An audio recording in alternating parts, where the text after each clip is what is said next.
बिस्मिल्लाहिर्रहमानिर्रहीम। अच्छा, ये हमारा थर्ड क्लास है। 2 क्लास हमने पढ़े थे, उसमें तकरीबन 2 स्ट्रेटजीज़ हमने पढ़े थे। लेकिन स्ट्रेटजीज़ के स्टार्टिंग से पहले मैं कुछ बातें करूँगा, वो बिकॉज़ वो इम्पोर्टेंट बातें हैं, तो इसी वजह से मैं हर क्लास के फर्स्ट में कुछ बातें करूँगा। अच्छा, यहाँ पर एक बात है, क्लास लेने से पहले मैं क्लियर करवाना चाहता हूँ, अगर आप भी प्राइजेक्शन और ओटीसी का जो कंसेप्ट वो लेकर आप परेशान हैं और इस वजह से आपने बहुत सारा लॉस कर लिया है, तो ये कुछ बात इनको ज़हन में बिठा लो। अच्छा, अब जो प्राइजेक्शन का जो कंसेप्ट है और ओटीसी का कंसेप्ट है, वो इस क्लास के शुरू में आपको क्लियर करवाना चाहता हूँ। इसके बाद आपके जितनी भी क्वेश्चन होगी, न कि प्राइजेक्शन काम करते या नहीं करते, ओटीसी मार्केट काम करते या नहीं करती, और मैं आपको गारंटी से बोलता हूँ कि इस प्राइजेक्शन और ओटीसी मार्केट में आपको ऐसे तरीके बताऊंगा जो आज तक किसी ने भी आपको नहीं बता दिया होगा। तो वो सब लोग जो सोशल मीडिया में आते हैं और फजूल बकवास और टाइम वेस्टिंग कर देते हैं, लेकिन इंशाल्लाह इसके बाद आपको किसी की ज़रूरत नहीं होगी, क्योंकि जो हकीकत है वो मैं आप लोगों के सामने ला रहा हूँ। अच्छा, आप सीधा प्राइजेक्शन की तरफ चलते हैं। लोगों का क्वेश्चन ये होता है कि प्राइजेक्शन, कि व्हाट इज़ प्राइजेक्शन। तो प्राइजेक्शन मीन्स प्राइस का जो है हरकत करना। क्या होता है कि कीमत ऊपर नीचे हो रही होती है। मिसाल के तौर पर पाकिस्तानी करेंसी का जो रेट है वो 290, 295, 85, 300, 200, 280 ये प्राइस चल रही होती है जब मार्केट हरकत कर रही होती है। अब ये जो 295, 280, 290 होना ये प्राइजेक्शन है। ये मार्केट ऊपर नीचे हो रही होती है, इसको बेसिकली देख प्राइजेक्शन। और आपने मार्केट में देखा होगा कि जब मार्केट में ग्रीन कैंडल बनती है तो मार्केट ऊपर जा रही होती है, और वही कैंडल रेड कैंडल बन रही होती है तो मार्केट फिर नीचे जा रही होती है। मिसाल के तौर पर हमारा पाकिस्तानी डॉलर रेट है वो है तकरीबन 290 रुपये मिसाल है। अब क्या है कि वहाँ पर अगर मार्केट ग्रीन कैंडल बना रही होती है तो हम वहाँ पर ये समझेंगे कि अब प्राइस ऊपर जा रही है, 290 से प्राइस ऊपर जा रही है। अगर वही पे ये जो है रेड कैंडल बनना शुरू हो जाता है तो फिर प्राइस 290 से नीचे जा रही होती है। इसको बेसिकली कहते हैं प्राइजेक्शन। उम्मीद है कि यहाँ तक सब क्लियर हुआ होगा। अब असल जो बात है वो ये है कि हमें कैसे पता चलेगा कि मार्केट नेक्स्ट मूव करेगी, वो अप करेगी या डाउन करेगी। मिसाल लें कि हमारे डॉलर का जो प्राइस है वो 290 चल रहा है। अब हमको कैसे पता चलेगा कि अप जा रहा है या डाउन जा रहा है, तो मैं अब आपको इस क्लास में बताऊंगा। अगर आप लोग थोड़ा सा भी इंटरेस्ट ले तो इंशाल्लाह ये कंसेप्ट मैं आपको यहीं पर ख़त्म करूँगा। अब आ जाते हैं वो जो आपका कंसेप्ट है कि प्राइजेक्शन काम करती है या नहीं, सिर्फ ओटीसी मार्केट होती है और वो सिर्फ अपनी मर्जी से चलती है। तो ये कंसेप्ट मैं आपको क्लियर कर देता हूँ कि प्राइजेक्शन काम करती है या ओटीसी मार्केट काम करती है। अब आपको सबसे पहले मैं आपको प्राइजेक्शन बताता हूँ कि जो मार्केट होती है ना वो मुकम्मल तौर पर प्राइजेक्शन पर चलती है। ठीक हो गया। अब बात दरअसल ये है कि बाइनरी ट्रेडिंग में क्या होती है कि जो लोग होते हैं वो प्राइजेक्शन के हिसाब से ट्रेडिंग कर रहे होते हैं। ठीक हो गया। यानी मैं यहाँ से लेता हूँ, ठीक है।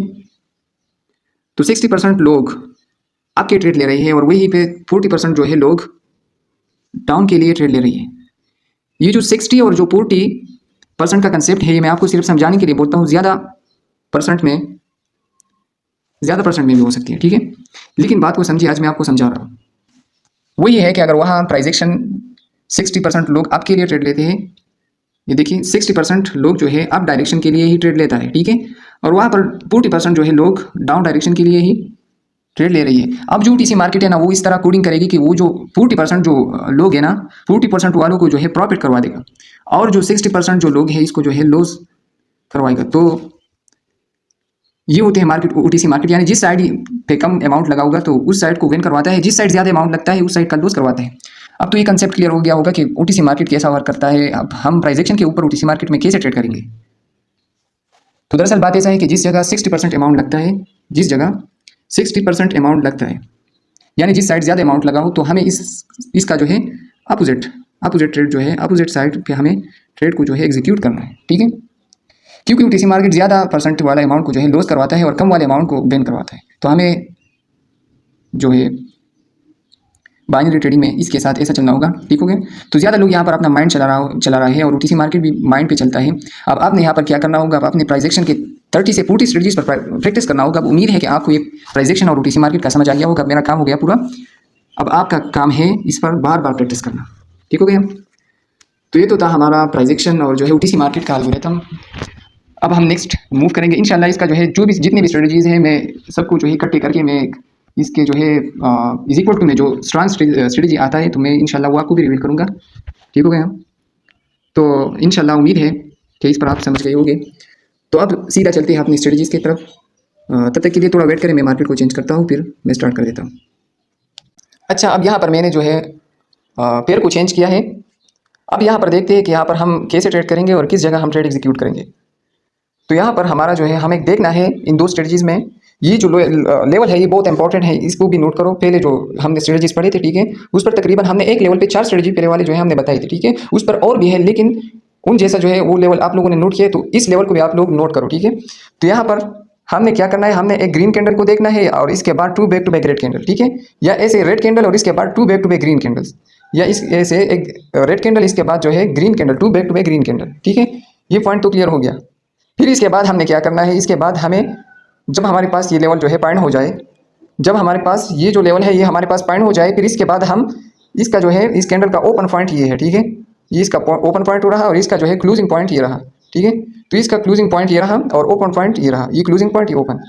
जब ये ओपन पॉइंट से इसके ओपन पॉइंट को देखो, ठीक है, और जब ये कैंडल इसका जो है फिर इसके क्लोजिंग पॉइंट को देखो, जिस जगह ये क्लोज हुआ है तो इसके जो है नेक्स्ट वाले कैंडल के ओपन पॉइंट को देखो, ठीक है। तो नेक्स्ट वाले कैंडल का ओपन पॉइंट इधर है, ठीक है। तो ओपन पॉइंट और क्लोजिंग पॉइंट जो है इसके जस्ट बीच में आप लाइन लगा लो, ठीक है। आपने जिस यहाँ पर देखिए, यहाँ पर इसका जो है ओपन पॉइंट ये है और इसका क्लोजिंग पॉइंट इस ग्रीन रेड वाला कैंडल का यहाँ पर है, ठीक है। इसका जो है क्लोजिंग पॉइंट यहाँ पर है और इसका जो है नेक्स्ट कैंडल इसका ओपन पॉइंट यहाँ पर है और इसका क्लोजिंग पॉइंट जो है नीचे है, ठीक है। अब यहाँ पर हमें क्या करना है कि हमें देखना है 2 back to back red candle को जो है फर्स्ट वाले जो रेड कैंडल है इसका जो है क्लोजिंग पॉइंट और जो दूसरा वाला कैंडल है इसका ओपनिंग पॉइंट, ठीक है। इसके जस्ट बीच में हम एक लाइन लगा लेंगे, ठीक है। तो यहाँ से मैं एक रेक्टेंगल लेता हूँ, ये मैंने दिया एक रेक्टेंगल, ठीक है। अब इसको जो है इसके जस्ट बीच में मैं लगाता हूँ, ठीक है। तो यहाँ पर मैंने इस रेक्टेंगल को लगा लिया, ठीक है। जब हम लगा देंगे तो फिर हम देखेंगे मार्केट नीचे आके हमारे जिस जगह हमारा जो है ये लाइन जो है इसका ब्रेकआउट हो जाए तो इस कैंडल के बाद जो है हम ट्रेड एग्जीक्यूट करेंगे, ठीक है। तो यहाँ पर हमारे पास अब जो है 5वां स्ट्रेटजी ये है कि जब हमारे पास ऐसे लेवल आ जाए, इसके बाद हमारे पास एक डाउन का जो है कैंडल आ जाए, चाहे ऐसे यहाँ पर ऐसा कंडीशन में आता है कि ये मार्केट नीचे आके आके फिर यहाँ पर फिर बहुत टाइम बाद ही जो है इसका ब्रेकआउट हो जाए, तो ऐसा भी कंडीशन आ जाता है। लेकिन यहाँ पर एक कैंडल डाउन बना, ठीक है। दूसरा वाला जो कैंडल है इसने आपके लिए जो है गया है, ठीक है, इसने ब्रेकआउट किया है इस ग्रीन वाले कैंडल ने। इसके बाद हमें देखना है 5 और 6 जो दोनों स्ट्रेटजी हम एक साथ अप्लाई करेंगे। तो 5वां स्ट्रेटजी हमें यहाँ पर क्या बोलता है कि हमें यहाँ पर जब हमारे पास ऐसा कंडीशन आ जाता है तो फिर हमें यहाँ पर ग्रीन डायरेक्शन के लिए ही ट्रेड लेना है, ठीक है। नेक्स्ट कैंडल पे हमें ग्रीन डायरेक्शन के लिए ही ट्रेड लेना है। लेकिन नहीं, ये चौथा स्ट्रेटजी जो है ये बोलता है कि जब हमारे पास ब्रेकआउट हो जाए तो हम नेक्स्ट डाउन डायरेक्शन के लिए है ट्रेड लेंगे, ठीक है। तो यहाँ पर ये 2 कंडीशन आ गई, ठीक है। एक कंडीशन ये है कि जब हमारे पास ब्रेकआउट हो जाए तो हम नेक्स्ट अप के लिए लेंगे, 5वां स्ट्रेटजी ये कह रहा है। और चौथा जो स्ट्रेटजी है यहाँ पर कह रहे हैं कि हम डाउन डायरेक्शन के लिए ट्रेड लेंगे।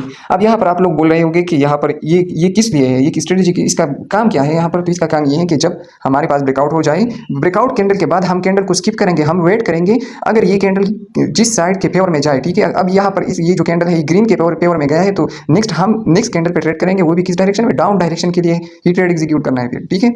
इन केस अगर ये हमारे पास ब्रेकआउट हो गया, ब्रेकआउट कैंडल के बाद जो है ये कैंडल डाउन आया, ठीक है। अब तो ये अब गया है, लेकिन इन केस अगर यहाँ पर ऐसा होता है कि ये कैंडल डाउन आता तो फिर हमने नेक्स्ट ट्रेड कैंडल पे हमें अप डायरेक्शन के लिए एमटीजी ट्रेड करना था, ठीक है। तो इसका फायदा हम ऐसे जो है उड़ाएंगे, ठीक है। ये पॉइंट क्लियर हो गया। अब थोड़ा बैक टेस्टिंग और करते हैं, 2-3 जगह बैक टेस्टिंग करते हैं, फिर हम लाइव ट्रेड ढूंढते हैं और लाइव ट्रेड करते हैं, ठीक हो गया। अब यहाँ पर अगर आप लोग देखिए, यहाँ पर एक जो है ग्रीन कैंडल है, इसके बाद 2 बैक टू बैक जो है रेड कैंडल्स आई हैं और इसके जस्ट बीच में हमें हॉरिजॉन्टल लाइन लगाता हूँ। मैंने हॉरिजॉन्टल लाइन इस कैंडल पे इसलिए लिया क्योंकि इस नेक्स्ट वाला जो कैंडल इसने ब्रेकआउट कर लिया तो इसका जो है क्लोजिंग पॉइंट नीचे है, तो मैंने जस्ट इसके फर्स्ट वाले कैंडल के नीचे मैंने क्लोजिंग पॉइंट पे मैंने लाइन लगा लिया, ठीक है। ये पॉइंट तो क्लियर हो गया। अब यहाँ पर हम देखेंगे तो यहाँ पर एक कैंडल डाउन के लिया गया, दूसरा कैंडल डाउन के लिया गया, ठीक है, हमारी लाइन से डाउन के लिया गया, ठीक है। तो फिर हमें सिर्फ वेट करना है ब्रेकआउट कैंडल का। जब हमारे पास अब ये जो कैंडल है इसने स्ट्रांगली ब्रेकआउट किया है, जब हमारे पास ऐसा ब्रेकआउट हो जाए तो फिर हमारा जो 5वां स्ट्रेटजी वो कह रहे हैं कि हमारे पास यहाँ पर अप डायरेक्शन के लिए डायरेक्टली ट्रेड करो, लेकिन नहीं, चौथा स्ट्रेटजी ये कह रहे हैं कि यहाँ पर डाउन डायरेक्शन के लिए ट्रेड एग्जीक्यूट करो। तो हम इन दोनों का फायदा कैसे उड़ाएंगे, हम ऐसा फायदा उड़ाएंगे कि यहाँ पर अगर हमारे पास हम इस कैंडल पे वेट करेंगे, ट्रेड वाले कैंडल पे हम वेट करेंगे, अगर ये आपके फेवर में गया तो फिर हम नेक्स्ट डाउन डायरेक्शन के लिए डायरेक्ट एमटीजी लेंगे, ठीक हो गया। अगर ये डाउन डायरेक्शन के लिए इनकेस ये तो अब आपके लिए गया है, अगर ये डाउन डायरेक्शन के लिए आ जाता तो फिर हम नेक्स्ट आपके लिए एमटीजी लेते हैं, ठीक है। ये पॉइंट तो क्लियर हो गया। अच्छा, अब यहाँ पर आप लोग थोड़ा वेट करें, तब तक के लिए मैं थोड़ा क्लास को जो है रुकता हूँ। अच्छा, मैंने मार्केट को चेंज किया है और काफ़ी टाइम के बाद हमें यहाँ पर एक ट्रेड मिला है, ठीक हो गया।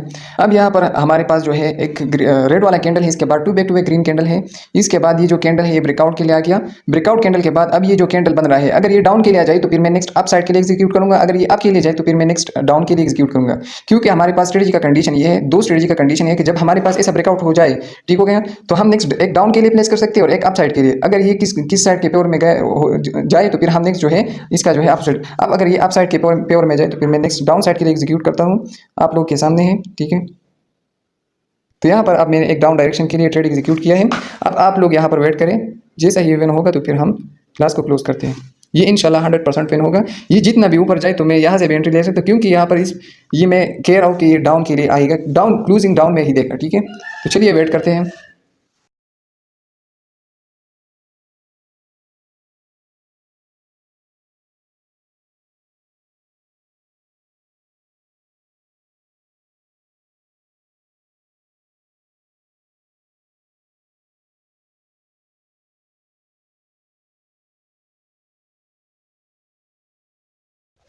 अब ये देखिए मार्केट कितना ऊपर गया था, लेकिन मुझे इस कैंडल पर भरोसा था, तो इसलिए डाउन के लिए आ गया और हमें जो है विन करवा दिया। ठीक है, तो ये तो था हमारा आज के लिए 2 स्ट्रेटेजी।